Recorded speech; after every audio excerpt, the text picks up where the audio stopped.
नमस्कार, मैं senior inspector Abhimanyu Jindal crime petrol Dastak में आप सभी का स्वागत करता हूं। दो नरकंकाल, एक वैलेंटाइन डे का कार्ड। यह केस बहुत ही अजीबोगरीब था। यह केस तब का है जब मैं मेरठ में पोस्टेड था। मेरठ में आए दिन गैंग वॉर, लूट, किडनैपिंग, मर्डर्स की वारदातें हमेशा हमें एज पर रखती थी। उसी दौरान यह केस मेरे सामने आया है, जिसमें क्राइम के एंगल को समझना बिल्कुल आसान नहीं था। दो नरकंकाल का एक वैलेंटाइन डे के कार्ड से क्या कनेक्शन होगा? यह राज जितना विचित्र था, उतनी ही रोंगटे खड़े कर देने वाली इसकी हकीकत थी।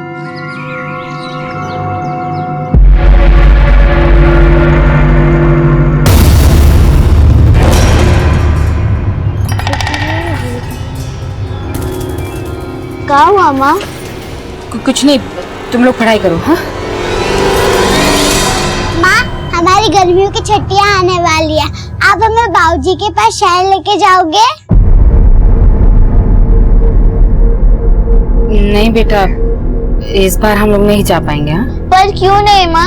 आपने तो बोला था कि हम बाबूजी से मिलने शहर जाएंगे। अरे काहे झूठा दिलासा दे रही हो उन बच्चे को? पता काहे नहीं देती कि इनका बाबा वापस नहीं आने वाला? जीजी, आपको जो कुछ भी कहना है हमसे कहिए। काहे बच्चों के दिमाग में उल्टा सीधा भर रहे हैं? अरे तुमको तो कछु कहना ही बेकार है। जाने वाला तो चला गया और तुम सबका बोझ हमरे मत्थे मर गया। खिलाओ पिलाओ भी, ऊपर से पढ़ाई लिखाई का खर्चा भी। सुन लो तुम लोग, अब से तुम दोनों में से कोई स्कूल नहीं जाएगा। रमा, तुम्हें मना किया है ना, इनको तंग मत किया करो। चलो भीतर, भीतर चलो। सुलेखा, तुम इसकी बातों का बुरा मत माना करो। मैं हूं ना, सब देख लूंगा। बच्चों तुम बैठो, पढ़ाई करो, चलो।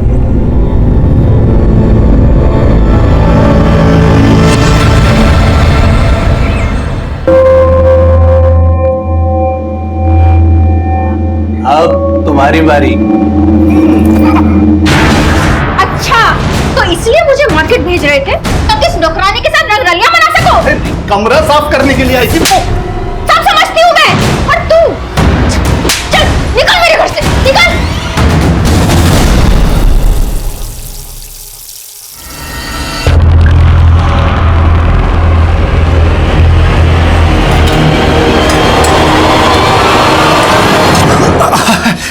अरे छुटकी और गुड्डी कहाँ है? जो स्कूल गए।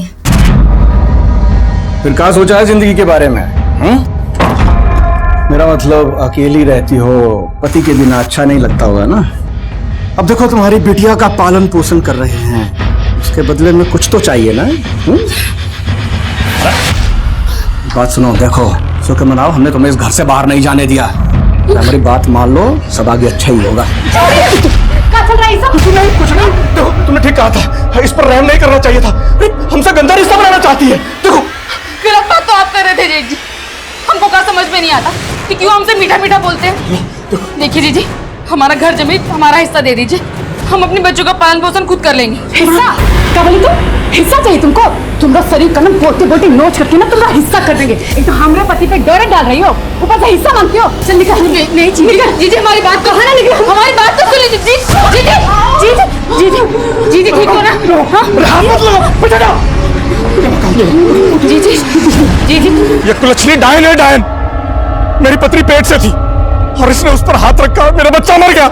इसने मेरे भाई की जिंदगी भी खराब की है। मैं कहता हूँ पूरे गांव पे शाप है, ये शाप हो। हाँ सरपंच साहब, ये हमारे घर आई तो हमारा बच्चा बीमार पड़ गया। हाँ, इन्होंने मेरी गाय को छुआ, गाय ने दूध देना बंद कर दिया। हाँ सरपंच साहब, ये डायन है, डायन।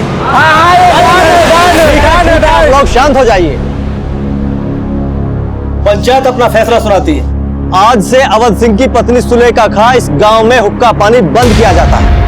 ना ही इसे कोई राशन देगा और ना ही इसकी कोई मदद करेगा। अगर किसी ने इसकी मदद करने की कोशिश की तो उसका भी हुक्का पानी बंद। आने वाले 7 दिनों में अगर यहाँ पर कोई अशुभ घटना हुई तो इस डायन को निर्वस्त्र करके पूरे गांव में घुमाया जाएगा। हाँ हाँ, बिल्कुल सही फैसला है पंचायत का, बहुत सही फैसला है सरपंच साहब।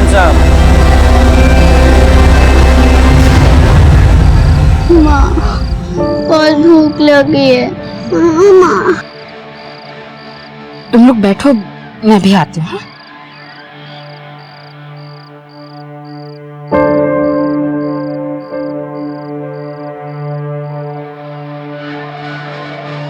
ये लो गुड़ का पानी, तुम दोनों थोड़ा थोड़ा पी लो। हाँ लो। माँ गुड़ का पानी नहीं, दाल भात। हाँ माँ। कहाँ से लाऊं तुम लोगों के लिए दाल भात?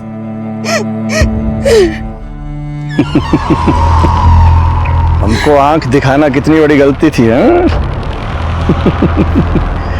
पेट भर रहे थे हम तुम्हारा, और तुमने तो अपने पांव पे ही कुल्हाड़ी मार दी।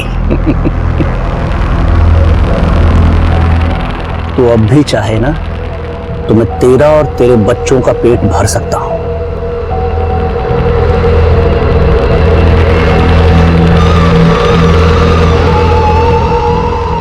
गुड्डी छुटकी, ये लो और अंदर जाओ। जाओ।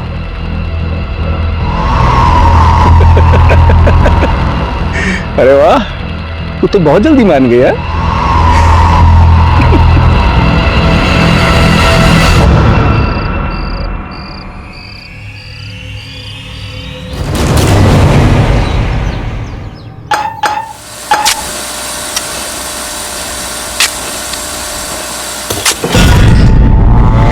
ठेकेदार साहब, क्या हुआ? ये देखिए हड्डी। एक काम करो, पूरा खोदो।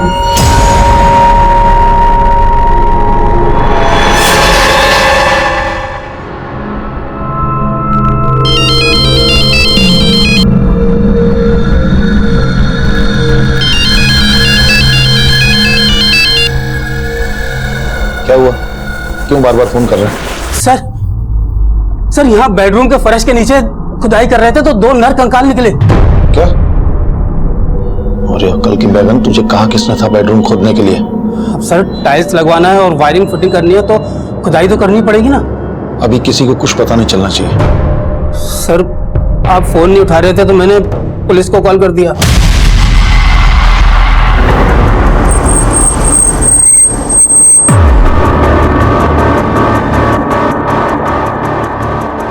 अंदर क्या हुआ है हमें जानना है। सर प्लीज बात करने दीजिए सर। रास्ता दीजिए। बाहर बुलाइए, हमें बात करनी है sir. Please sir please excuse me, no question, बताइए नो कि क्वेश्चन, प्लीज आंसर दीजिए।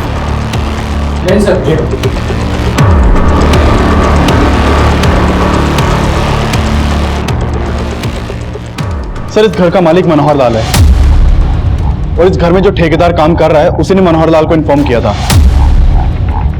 देखो कुछ मिलता है के अंदर।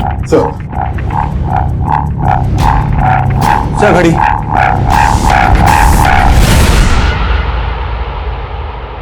चौदह तारीख। सर ये देखिए, ये खाली गिफ्ट रैपर मिला है। इस रैपर पर हैप्पी वैलेंटाइन डे लिखा है। घड़ी में है 14 तारीख, मतलब घड़ी 14 तारीख को बंद हुई। इसका मतलब यह है कि ये कंकाल किसी कपल के होंगे। शायद इन्हें 14 फरवरी वैलेंटाइन डे के दिन दफनाया गया होगा। सर सच में हमें कुछ नहीं पता कंकालों के बारे में। सर 2 साल से इस घर में रह रहे हैं हम, तो सोचा रिनोवेट करवा देते हैं। उनको क्या मालूम था कि कंकाल निकल आएंगे यहाँ पे। और कौन कौन रहता है इस घर में? अकेले रहते हैं हम।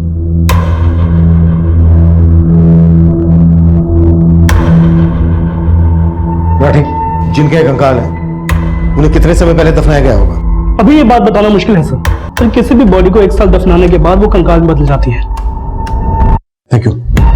राना, इस मनोहर लाल की कुंडली निकालो।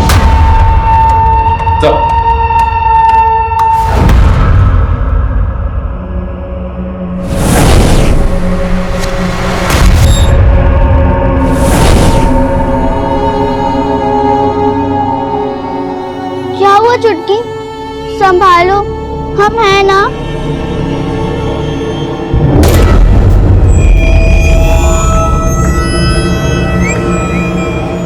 सर इस मकान की खुदाई में हमें 2 टांके कंक्रीट मिले, एक जो इस मकान की कंस्ट्रक्शन के टाइम पे यूज हुआ और एक उसके बाद का।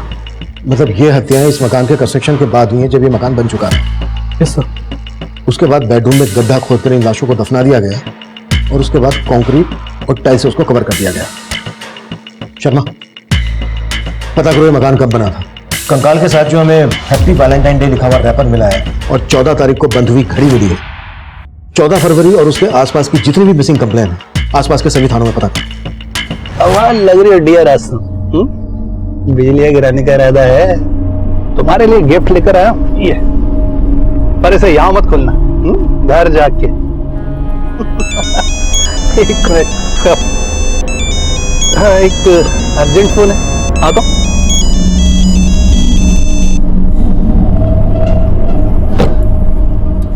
हाँ डियर, बोलो।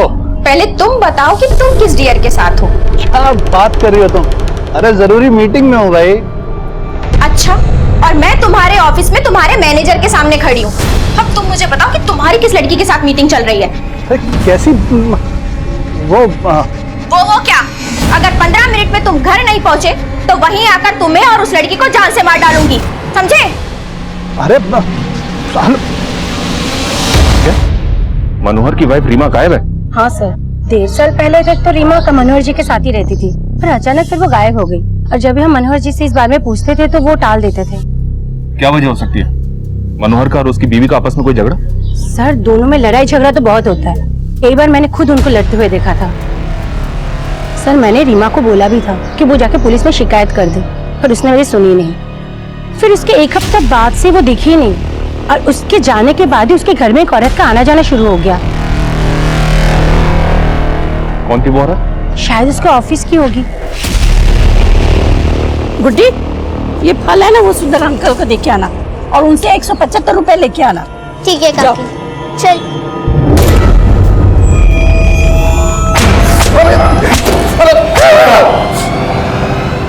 चल, समझा शुरू।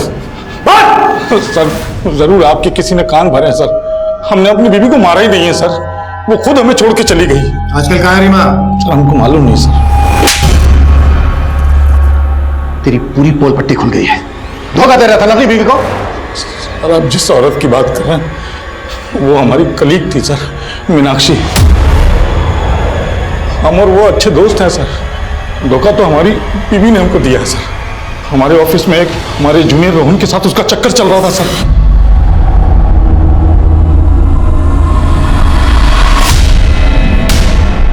इसलिए तूने रीमा और रोहन को मारकर उस मकान के नीचे गाड़ दिया, तो कंकाल मिले हमें वहां से। अब ये बोल, मीनाक्षी भी उसमें इन्वॉल्व थी? मीनाक्षी मनोहर की बीवी गायब है, और तुम्हारे दोस्त के घर से हमें 2 कंकाल मिले, और तुम्हारे ऑफिस हमने ये भी पता लगा लिया कि रोहन भी तभी से गायब है जब से रीमा।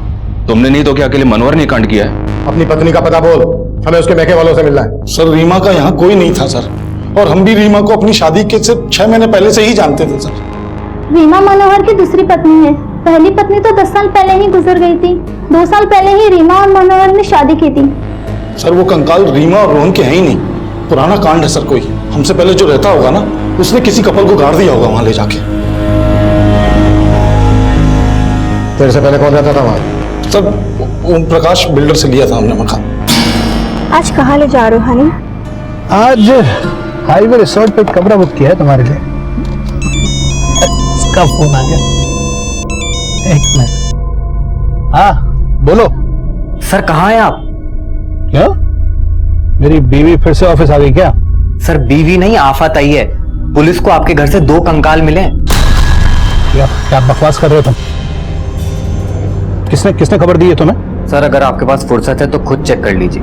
टीवी, अखबार, सोशल मीडिया, सब में खबर चल रही है।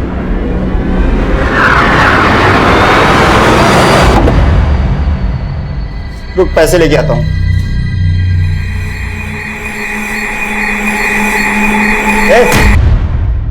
चोरी करने का इरादा है?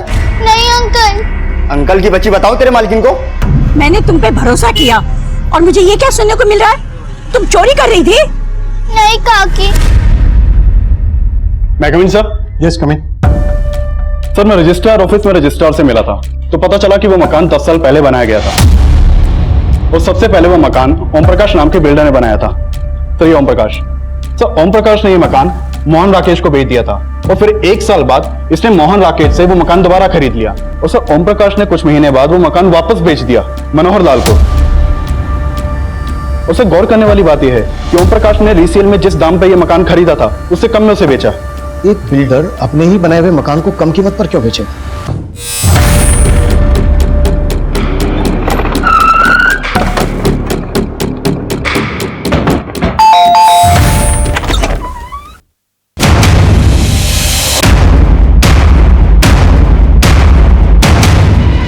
आपने अपना मकान कम कीमत में बेचा।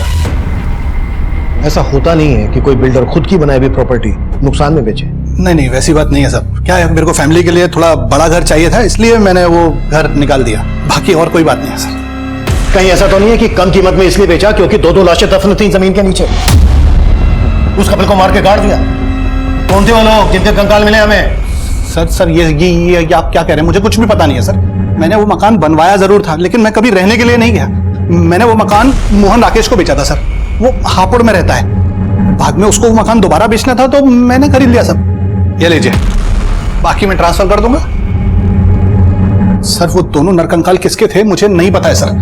हो सकता है सर वो मोहन राकेश ने कोई कांड किया हो। वो हापुड़ में रहता है सर। वो हम पता कर लेंगे, लेकिन बिना हमसे पूछे शहर से बाहर नहीं जाऊंगे।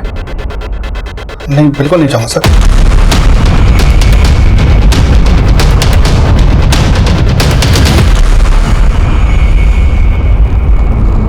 अच्छे से छिलना और छोटा छोटा काटना, ध्यान से, जल्दी कर।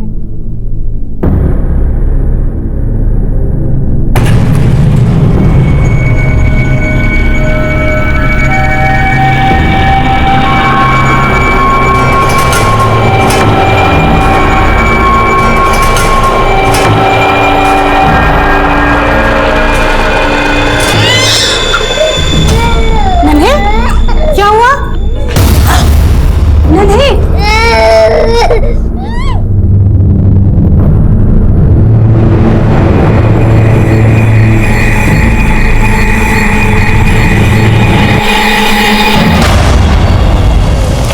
सर वो घर मैंने 2010 में खरीदा था, फिर मेरा मुंबई में ट्रांसफर हो गया। उसके बाद 2015 में मैं रिटायर हो गया। प्रॉपर्टी का कुछ फायदा नहीं था, इसलिए घर बेचने की सोचा मैंने। बिल्डर ओम प्रकाश को पता चला तो उसने वो घर खरीद लिया मुझसे। तब से लेके आज तक मैं अपने बेटे के साथ हापुड़ में रह रहा हूँ। कहीं ऐसा तो नहीं है कि पहले 2 लाशें दफन कर दी और उसके बाद घर बेच दिया? नहीं सर, कुछ समय के लिए मैंने वो घर किराए पर दिया था एक रिटायर आर्मी वाले को। चंदन सिंह नाम था उसका। आप घर की बिल्कुल फिक्र ना करें, अपने घर की तरह हिफाजत करूंगा। 1 साल तक चंदन किराया बराबर भेजता रहा। उसके बाद अचानक उसने पैसे भेजना बंद कर दिया। मैंने उसे बहुत कॉल किया, लेकिन उसने मेरे एक कॉल का भी जवाब नहीं दिया सर। फिर मजबूर होकर 2-3 महीने के बाद मैं उसे मिलने गया तो घर में ताला लगा हुआ था और चंदन का भी कहीं अता पता नहीं था। चंदन सिंह का फोन नंबर और कहां का रहने वाला था ये? हाँ, लगभग 1 साल रहा मैं उस घर में, पर फिर मुझे छोड़ना पड़ा क्योंकि किराया बहुत ज्यादा था। 12 महीने का किराया तो मैंने एडवांस में दिया था। आप चाहें तो मेरे बैंक अकाउंट के स्टेटमेंट से चेक कर सकते हैं। राकेश लेकिन झूठ बोल रहा है कि मैंने उसे बिना बताए मकान खाली किया। ठीक है। चंदन का कहना है कि मोहन राकेश झूठ बोल रहा है। चंदन और मोहन राकेश दोनों की हिस्ट्री निकालो और पता करो कि इनकी पहचान में या परिवार में कोई कपल मिसिंग है क्या? मैं चेक कर रहा हूं सर, पर इंक्वायरी में एक बात और पता चली है सर। इस ओम प्रकाश की एक बेटी है जो कई सालों से दिखी नहीं है। लोगों का कहना है कि ओम प्रकाश और उसकी बीवी तो ये बोलते हैं कि ये यूएस में सेटल्ड है। ये उसकी बेटी है सर। ठीक है, रीमा और रोहन के साथ साथ ओम प्रकाश की इस बेटी के बारे में पता करो कि वाकई में यूएस में है क्या फिर इसमें कोई ऑनर किलिंग का एंगल है। Okay sir. अरे अब तो मैं घर से बाहर भी नहीं जाता। अब किस बात की टेंशन ले रही हो? टेंशन तो मेरी जिंदगी में उसी दिन घर कर गई थी जिस दिन तुमसे मेरी शादी हुई थी। ये टेंशन मरने के बाद भी मेरा पीछा नहीं छोड़ने वाली।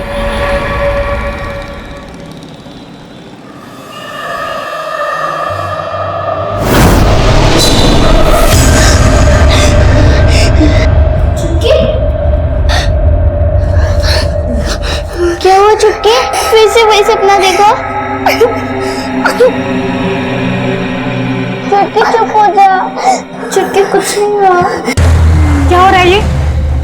कुछ नहीं, वो बच्चे ने भयानक सपना देखा।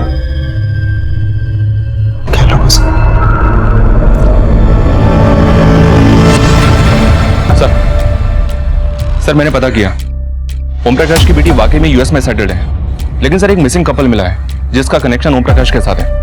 इस ओम प्रकाश ने एक बार नगर पालिका के एग्जीक्यूटिव इंजीनियर को जान से मारने की धमकी दी थी। ये देखिए सर, ये वो इंजीनियर है, इसका नाम प्रताप है। इसने एफआईआर भी करवाई थी, लेकिन एफआईआर के चंद दिनों बाद ही प्रताप और उसकी पत्नी प्रीति दोनों लापता हो गए और उस केस का प्राइम सस्पेक्ट ये ओम प्रकाश ही था।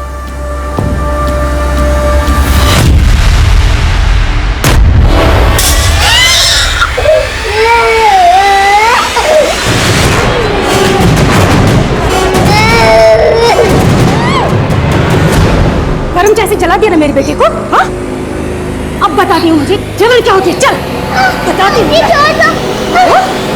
हाँ, जलाया ना मेरे बेटे को, जलाया। अब देख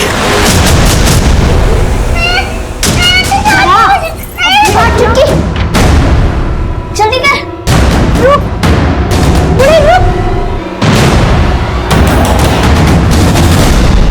तू जानबूझ के टकराया था ना मुझसे, सच में जला दूं? देखो, अगर नन्ही के साथ कुछ किया ना तो मैं तुम दोनों को अंदर करवा दूंगी।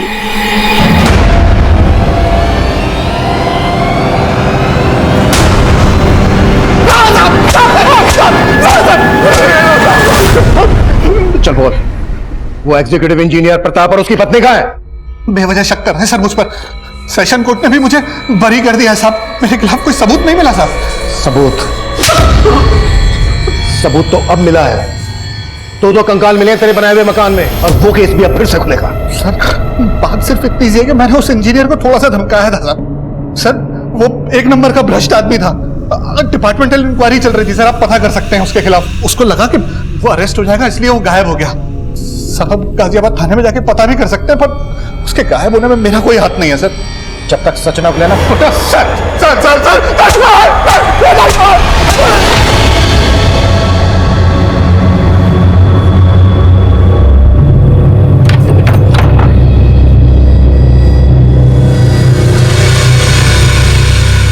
नन्हे बेटा, क्या हुआ बेटा? हाँ नन्हे, क्या हुआ बेटा?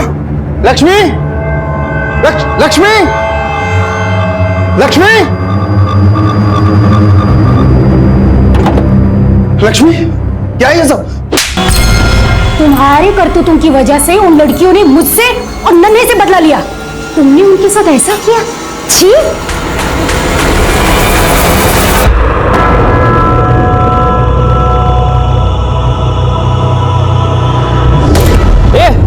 रुको।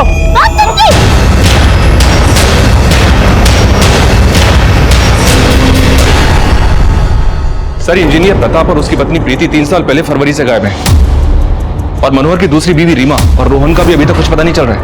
इसके अलावा किसी और कपल के बारे में पता चला जो उस घर में रहने वाले चंदर और मोहन राकेश से कनेक्टेड हो? उनके बैकग्राउंड में ऐसा कोई कपल नजर तो नहीं आ रहा है जो मिसिंग हो। माना रीमा, रोहन, प्रीति, प्रताप नहीं मिल रहे हैं, लेकिन जब तक फोरेंसिक रिपोर्ट नहीं आ जाती तब तक हमें हर पॉसिबिलिटीज पर काम करना है। ये केस बिल्कुल भी आसान नहीं था, और तब हमारी मुसीबतें और भी बढ़ने वाली थी। जो कपल गायब थे, इसके लिए उन कंकालों की फोरेंसिक रिपोर्ट इसमें हमारी कोई खास मदद नहीं करने वाली थी। मनोहर लाल और ओम प्रकाश को कोर्ट ने जमानत दे दी थी। रीमा, रोहन और प्रीति प्रताप के अलावा एक और कपल हमारी फहरिस्त में जुड़ने वाला था।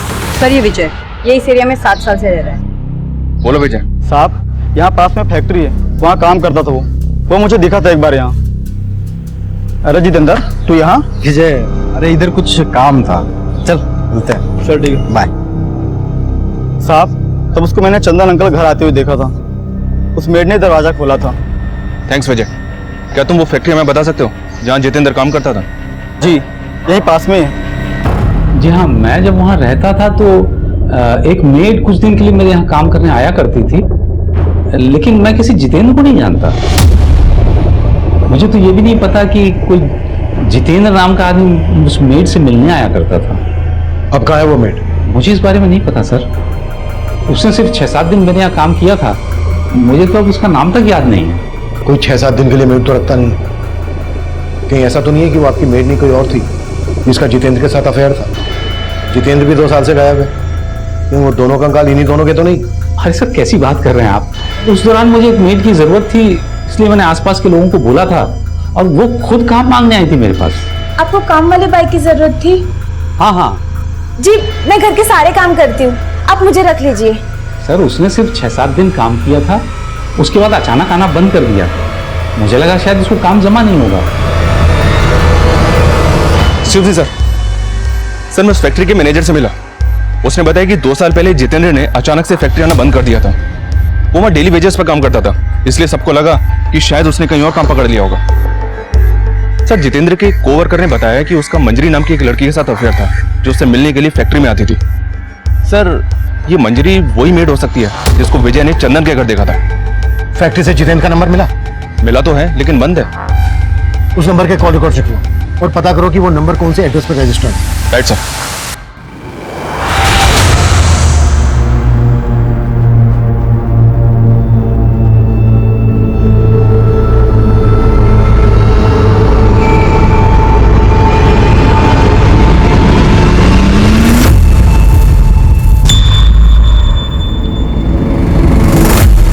मैं कम सर? यस कम इन। सर जितेंद्र का नंबर पिछले 2 साल से बंद है। उसके मोबाइल सर्विस प्रोवाइडर से उसका फोटो भी मिला है। ये नंबर मथुरा के एड्रेस पर रजिस्टर्ड था।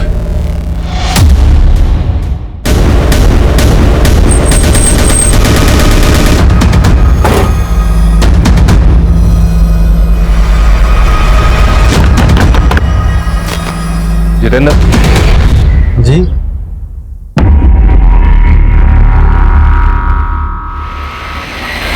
हाँ साहब, मैंने ही चंदन अंकल के यहाँ काम किया था। तुम्हारा नाम? जी मंजरी। तुम मेरठ में कहाँ रहती थी? जी वो संगम नगर है ना, बस वहीं पे। जितेंद्र, तुम्हारा मोबाइल पिछले 2 साल से बंद है। यूं अचानक से मेरठ से मथुरा? सर मैं मंजरी से शादी करना चाहता था, लेकिन वहां रहने तक का ठिकाना नहीं था, तो इसलिए हमने सोचा गांव आकर खेतीबाड़ी करेंगे, इसीलिए वो फोन बंद कर दिया साहब। लेकिन आप ये क्यों पूछ रहे साहब? दरअसल मंजरी जिस घर में काम करती थी उस घर में हमें 2 कंकाल मिले। हम ये पता लगाने की कोशिश कर रहे हैं कि वहां किस कपल का मर्डर हुआ था। अच्छा मंजरी, जब तुम उस घर में काम कर रही थी कभी तुमने कुछ ऐसा देखा जो तुम्हें अजीब लगा? कभी ऐसा महसूस किया तुमने? जी ऐसा तो कभी कुछ नहीं, मैंने वहाँ कुछ वक्त के लिए काम किया था। सर वो कंकाल या सीमा रोहन के या प्रीति प्रताप के, क्योंकि उन दोनों कपल्स के बारे में कोई लीड नहीं मिल रही है। पॉसिबिलिटी तो फिलहाल यही दिख रही है। ठीक है, जैसे कुछ और पता चलता है अपडेट में बोलो। सर उन दोनों कंकालों की फोरेंसिक रिपोर्ट आ गई है। सर जैसा कि हमें पता चला कि उन दोनों कंकालों में से एक मेल है और एक फीमेल। सर फोरेंसिक रिपोर्ट से ये पता चला है कि मौत के समय जो मेल कंकाल है उसकी उम्र 45 से 50 होगी और जो फीमेल कंकाल है उसकी 20 से 25। इसका मतलब दोनों की उम्र में काफी फर्क था। जी सर। और सर ये जो मेल कंकाल है उसके स्कल पे कुछ क्रैक्स हैं। ये दोनों लाशें लगभग 2 साल पुरानी हैं। इसका मतलब वो कंकाल इंजीनियर पति पत्नी के तो नहीं हो सकते। मनोहर की पत्नी उम्र में मनोहर से काफी छोटी थी और मनोहर का कलीग रोहन अब से 2 साल पहले लगभग 45 साल का था। इसका मतलब वो कपल रोहन और रीमा हो सकता है।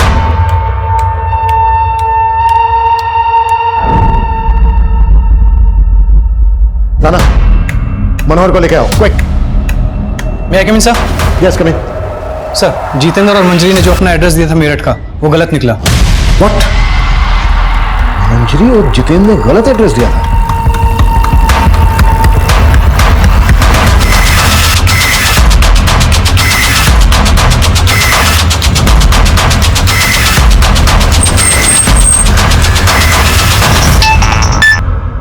हेलो सर मनोहर गायब है, ना ऑफिस में है ना घर में है, और अपना फोन भी बंद कर रखा उसने। व्हाट? मंजरी और जितेंद्र भी गायब है? हाँ सर, पड़ोसी ने सुबह उन्हें बैगेज के साथ जाते हुए देखा है। उन दोनों के करंट फोन नंबर्स भी बंद हैं। इनकी एक डिटेल चाहिए मुझे। पता करो कि मनोहर के साथ इनका क्या कनेक्शन है। Okay sir. माना मंजरी और जितेंद्र की इंटेंशन हम पहले नहीं समझ पाए, लेकिन ये मनोहर हमारी नाक के नीचे से कैसे गायब हो गया? कैसे भी करके मनोहर मुझे अंदर चाहिए, कहीं से भी खोद के निकालो उसे, लेकिन जल्दी। सर मंजरी और जितेंद्र को पहले हम विक्टिम मान रहे थे, लेकिन ये तो खिलाड़ी निकले। मंजरी चंदन के यहां पर मेट थी। हो सकता है मंजरी ने जितेंद्र के साथ मिलकर चंदन के एब्सेंस में ये कांड किया हो। आई फील मनोहर का भी इन दोनों के साथ कनेक्शन होगा। इन सब के पिछले 2 साल पुराने कॉल रिकॉर्ड्स निकलवाओ जल्दी। सर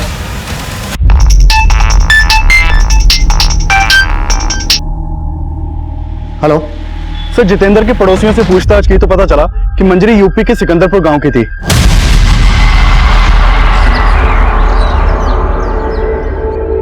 मंजरी को यहाँ गांव में पहले गुड्डी बुलाते थे। उसकी एक छोटी बहन चुटकी भी थी, उसका नाम पलक था। 10 साल पहले मैंने उनको आखिरी बार देखा था। अगर मैंने उन्हें नहीं बचाया होता तो उन बेचारियों का भी वही हश्र होता जो उनकी माँ का हुआ। अरे वाह, तू तो बहुत जल्दी मान गया। वो हमारा सिर्फ दाना पानी बंद करवा सकता है, अपनी वासना की भूख नहीं मिटा सकता, समझो? जिंदगी छोड़ोगे।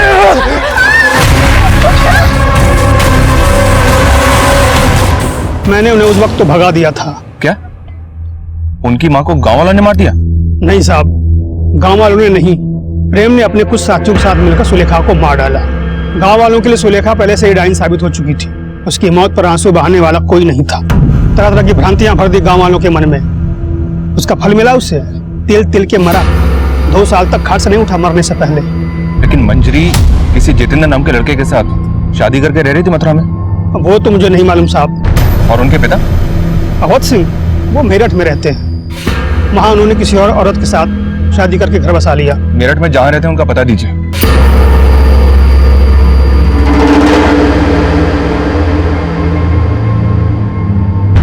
अपनी माँ की हत्या के बाद वो शहर चली आई थी। उन्हें तो ये भी नहीं मालूम था कि मैं यहाँ रहता था। उनके पास मेरा एक फोटो था बस। फिर एक फल बेचने वाली औरत की मदद से उन्होंने मेरा पता लगा लिया। ये मेरी सेकंड वाइफ है, लक्ष्मी। मैंने इन्हें भी नहीं बताया था कि मैं पहले से शादीशुदा था। मैं उन दोनों को घर में नौकरानी बनाकर ले आया था और वो ये बर्दाश्त नहीं कर पाए कि उनकी माँ का हक मैंने लक्ष्मी को दिया और उनका हक नन्हे को। फिर एक दिन गुस्से में उन्होंने लक्ष्मी को सब कुछ बता दिया। तुम ही हो कारण जिसके वजह से हमारी बाबूजी ने हमारी माँ को छोड़ा था। क्या? ये क्या कह रही हो तुम? हाँ, वो सिर्फ नन्हे के नहीं, वो हमारे भी बाबूजी है। और तुम हमें नौकरों की तरह मारती हो, लेकिन अब नहीं सहेंगे हम। अब हम नन्हे को मारेंगे। प्लीज मेरी बात सुन। इसमें नन्हे की क्या गलती है? मैं तो खुद भी नहीं जानती थी कि वो तुम्हारे भी बाबूजी है। प्लीज बेटा, नन्हे के साथ कुछ मत करना। वो दोनों पिघल गई थी। कसूर उनका नहीं, इनका था। मैंने तो फिर भी इनको माफ कर दिया, लेकिन वो शायद कभी इनको नहीं माफ करेंगे। इस वक्त कहाँ हैं दोनों बहनें? सर वो तो उसी दिन चली गई थी और उसके बाद लौट के घर वापस नहीं आई। कहीं ऐसा तो नहीं है कि आप जानते हैं मंजरी कहाँ है और जानबूझकर हमें नहीं बता रहे हैं? सर हमें कुछ नहीं पता। हम सच में आपसे कुछ नहीं छुपा रहे। सर उस फ्रूट बेचने वाली को गुजरे भी सालों हो चुके हैं जब पलक और मंजरी काम करती थी। ना तो जितेंद्र का कुछ पता चल रहा है और ना ही मनोहर के बारे में कोई लीड मिल रही है। मैं coming sir? Yes coming. Sir Manjari 2 साल से जितेंद्र के साथ जहां रह रही थी वहां कभी किसी ने पलक को नहीं देखा। और जितेंद्र के पड़ोसियों को तो ये तक पता नहीं कि मंजरी की कोई छोटी बहन भी है। इसका मतलब मंजरी के साथ साथ उसकी छोटी बहन पलक भी 2 साल से गायब है। गायब तो मनोहर भी है सर, और उससे हमें उसकी पत्नी रीमा के बैकग्राउंड का पता नहीं चला। तुम कहना चाह रहे हो कि पलक ही रीमा है और पलक नाम बदलकर मनोहर की जिंदगी में आई। इसी वजह से जितेंद्र और मंजरी के साथ साथ मनोहर भी गायब है। अब तक जो बातें सामने आई हैं उससे तो यही लगता है कि मंजरी अपनी छोटी बहन पलक को लेकर बहुत प्रोटेक्टिव थी। अगर पलक का मर्डर हुआ है तो फिर मंजरी भागी क्यों? क्या मंजरी भी अपनी छोटी बहन पलक के मर्डर में इन्वॉल्व है?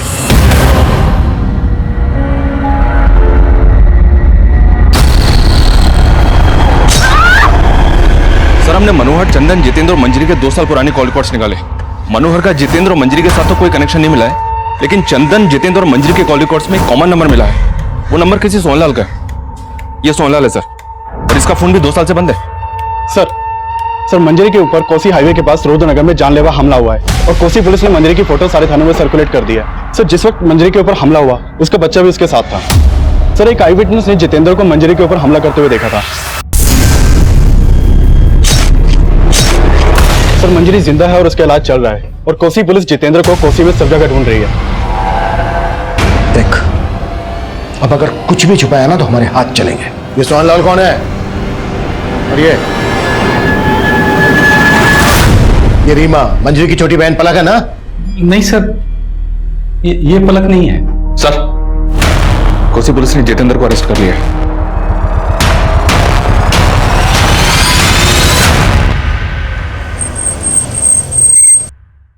मैं और छुटकी हमेशा माँ से पूछती थी, माँ हमारी गर्मियों की छुट्टियाँ आने वाली है, आप हमें बाबूजी के पास शहर लेके जाओगे?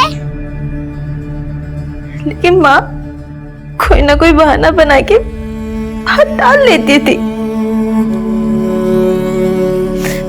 तब हमें समझ नहीं आता था माँ बाबूजी की बेवफाई की सजा काट रही थी और मेरे ताऊ तो मेरे बाबूजी से भी गई गुजर निकले। अपनी गंदी नीयत पर पर्दा डालने के लिए उन्होंने पूरे गांव के सामने मेरी माँ को डायन साबित कर दिया। आखिरी बार माँ की शक्ल भी नहीं देख पाए हम दोनों बहनें। हमें बस इतना पता था कि हमारे बाबूजी यहाँ मेरठ में रहते हैं, तो हम दोनों बहनें मेरठ चले आए। फिर फल वाली काकी ने हमारे बाबूजी को खोज तो निकाला, पर वो कई सालों पहले हमें पराया कर चुके थे। हम वहां से भी निकल गए। सोचा उनकी दहलीज पर कभी कदम नहीं रखेंगे। हम काकी के पास लौट रहे थे, तब फिर सोहनलाल आया हमारी जिंदगी में। कहने को वो हमारा मसीहा था। उसने हमें उन लड़कों से बचाया था। वो हमें अपनी नई जिंदगी देने के लिए अपने घर ले गया। बोला कि अरे ये तुम्हारा ही घर है। बैठ, देखो, आज से मुझे ही अपना पापा समझना है और आज से तुम दोनों की सारी जिम्मेदारियां मेरी। उसने हमें पाला, पढ़ाया, सब किया, लेकिन उसकी नीयत डोलने में वक्त नहीं लगा। जिंदगी जैसे तैसे कट रही थी। फिर जितेंद्र हमारी जिंदगी में आया। मैं मंजरी के लिए किसी हद तक जा सकता था साहब, लेकिन तब तक उसने बताया नहीं कि उसका मुंह बोला बाप सोहनलाल उसका रेप करता था। सिर्फ सोहनलाल ही नहीं, उसका दोस्त चंदन भी। उस दिन वैलेंटाइन डे पे मंजरी चंदन के घर पे थी। मैं वहां उसको विश करने गया था साहब। Happy Valentine day. Thank you.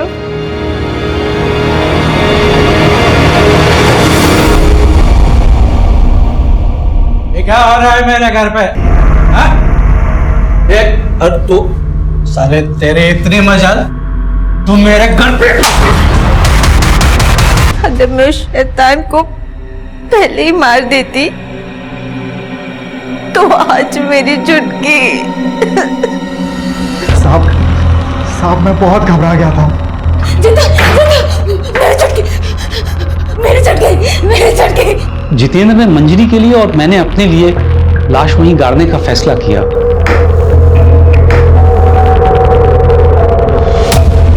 जब माँ गई तो एक छुटकी ही थी।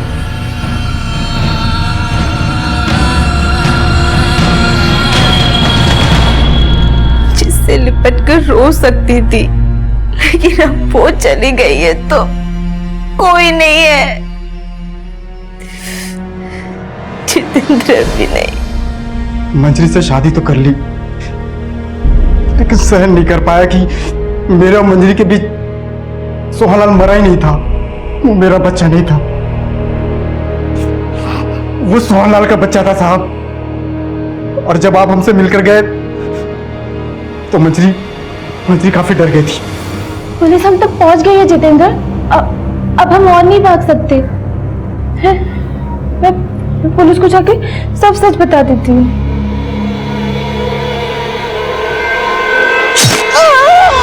मर जाती तो जरूर पछतावा होता साहब। अगर अभी कोई पछतावा नहीं है, जिंदगी ने जो दिया है सब कुछ आपके सामने रख दिया। बस इतनी सी गुजारिश है कि मेरी बेटी वो बने जो मेरी और मेरी छुटकी की किस्मत में नहीं था।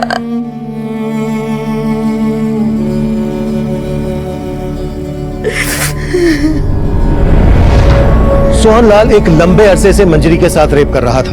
जिस दिन से इस अन्याय की शुरुआत हुई, तभी यह अपराध अपनी दस्तक दे चुका था।